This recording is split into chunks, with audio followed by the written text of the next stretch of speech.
Kenyan football has so much potential, and I think the sad thing over the last decade is that it has taken a couple of steps backwards for a variety of reasons. There's not one reason you can pin to why Kenyan football has taken a few steps backwards, but I think it needs to have that long-term plan. There's a great saying of, plant an acorn that giant tree will grow from.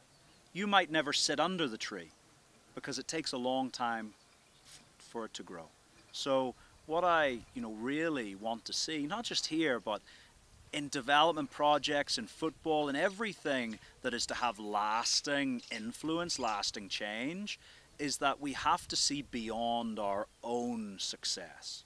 We've got to look at it and say, okay, I'm going to put in foundations, I'm going to plant the seeds today that will grow for 20 years. I might only be in this position for 3 years. So I will never get the opportunity to have that photograph to put on my wall. Someone else will get to claim the success of that project when it's finished, when it comes to fruition, when the Harambee Stars qualify for a World Cup. But if we only think in 3 or 4 year plans, it's very hard to achieve something life-changing and just impactful in such a short period of time.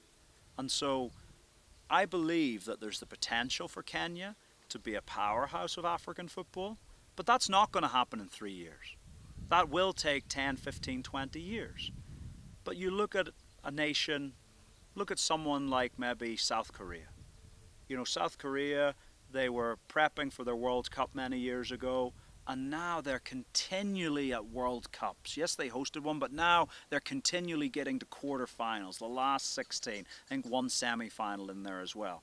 But it was because it was a long-term vision for the game that the person who put that vision in motion knew he was not going to be there the day that they got to the final step. And so that's the key thing. I also think we need to become more realistic in our expectations.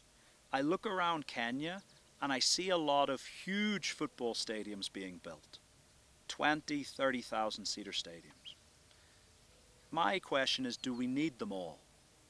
Would it not be better taking the finances that it costs? Because to build a 30,000 or a 60,000 seater stadium in a city that already has 2 major stadiums costs a lot of money. Could you not take the same budget and build 10 8,000 seater stadiums all around Kenya so that the impact of that finance is felt in every region of the country?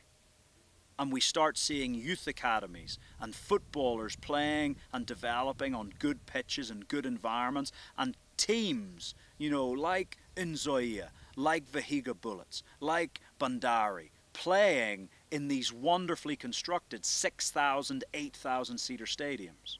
Yes, we can still have the Kasaranis, we can still have the Nyayos, we can still have the Mamboleo Stadium in Kisumu. But not every community needs a 20 or 30,000 seater stadium.